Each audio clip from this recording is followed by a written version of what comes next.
Épître de Paul aux Colossiens, chapitre 1er. Paul, apôtre de Jésus-Christ, par la volonté de Dieu, et le frère Timothée, aux saints et fidèles frères en Christ qui sont à Colosse. Que la grâce et la paix vous soient données de la part de Dieu notre Père. Nous rendons grâce à Dieu, le Père de notre Seigneur Jésus-Christ, et nous ne cessons de prier pour vous.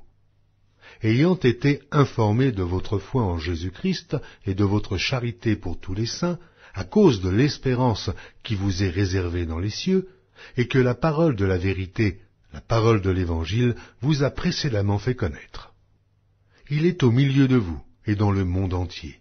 Il porte des fruits et il va grandissant, comme c'est aussi le cas parmi vous, depuis le jour où vous avez entendu et connu la grâce de Dieu, conformément à la vérité, d'après les instructions que vous avez reçues d'Épaphras, notre bien-aimé compagnon de service, qui est pour vous un fidèle ministre de Christ, et qui nous a appris de quelle charité l'Esprit vous anime.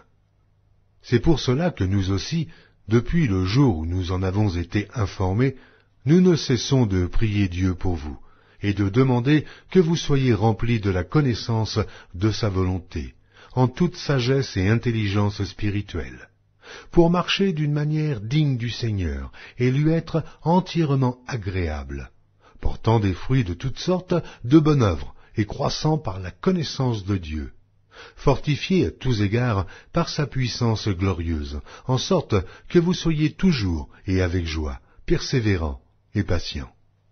Rendez grâce au Père, qui vous a rendu capable d'avoir part à l'héritage des saints dans la lumière, qui nous a délivrés de la puissance des ténèbres et nous a transportés dans le royaume du Fils de son amour, en qui nous avons la rédemption et la rémission des péchés.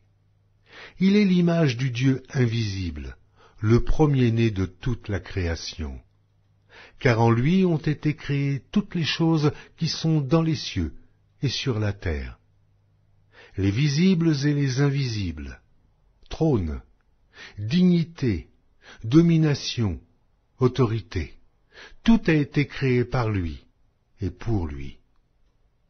Il est avant toute chose, et toute chose subsiste en lui.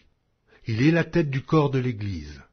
Il est le commencement, le premier-né d'entre les morts, afin d'être en tout le premier.